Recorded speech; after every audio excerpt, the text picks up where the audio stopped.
A Place Called Home by Laurie Wick. Chapter 8.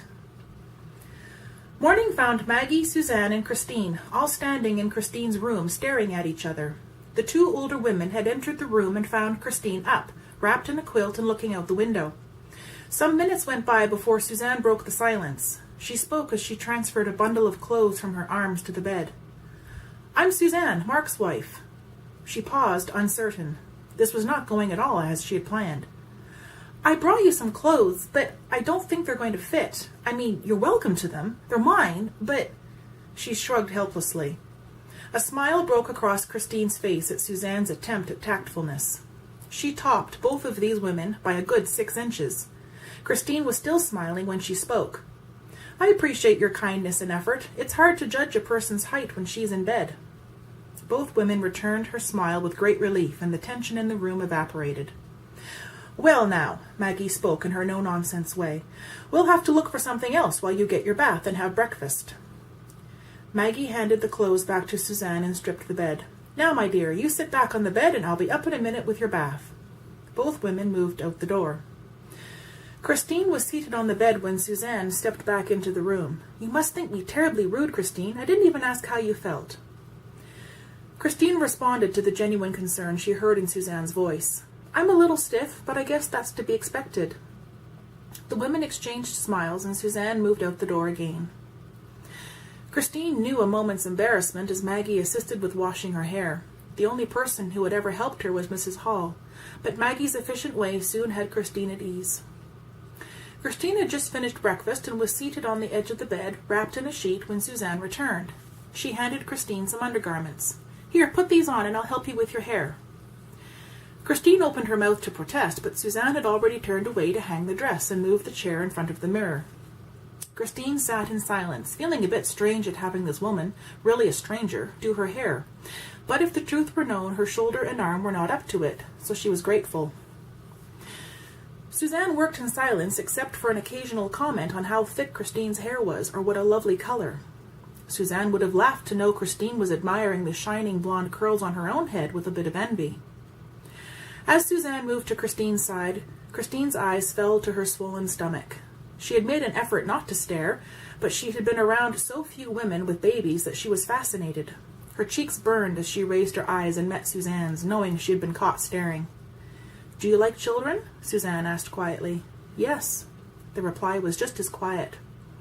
The only sound for a time was that of the brush moving through Christine's hair.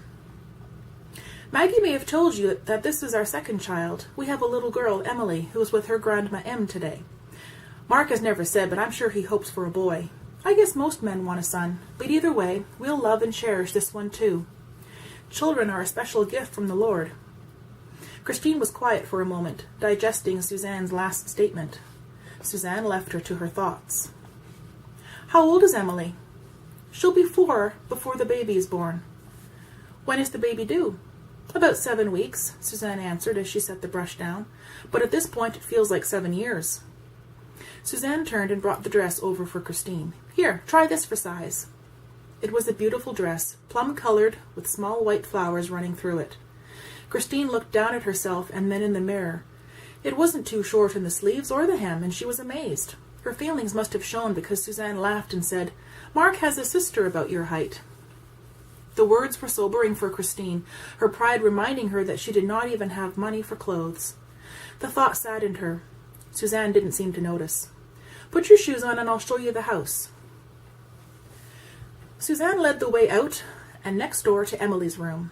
All thoughts of sadness disappeared at the sight of this little girl's room. Everything was in pinks delightfully feminine. Frilly curtains and bed ruffle perfectly matched a flowered quilt and wallpaper. In one corner was a doll's cradle with several doll babies sleeping peacefully. In another corner stood a tiny rocking horse, and a stack of books was resting neatly. Suzanne then led the way to the master bedroom across the landing from Emily's room. It was larger, with windows on 2 walls, and was dominated by a huge bed. Christine's eyes went briefly to Suzanne's petite frame and thought she must feel lost in it.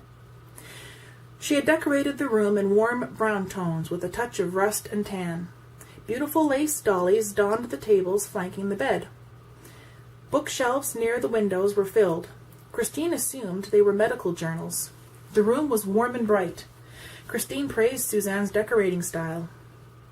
The last bedroom upstairs was the baby's, the smallest of the 4 bedrooms and perfect for the expected infant. The cradle was filled with quilts and the walls were painted a soft yellow. Suzanne opened a chest under the window and brought out a few tiny nightclothes.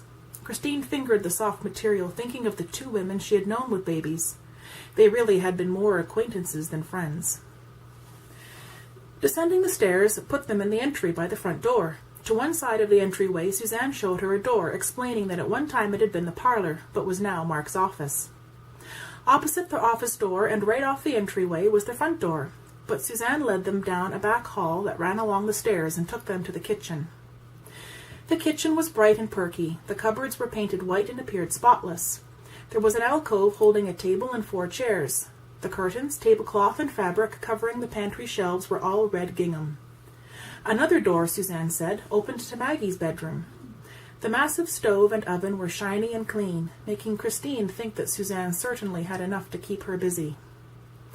Christine followed Suzanne from the kitchen to the dining room. All along one wall was a beautiful built-in sideboard and glass-fronted cupboards with lovely glassware and dishes. They walked past the dining table and chairs into the front room. The front room had a lived-in elegance about it. The couch and chairs were all covered in varying shades of blue, and all sat on a beautiful cream-colored rug.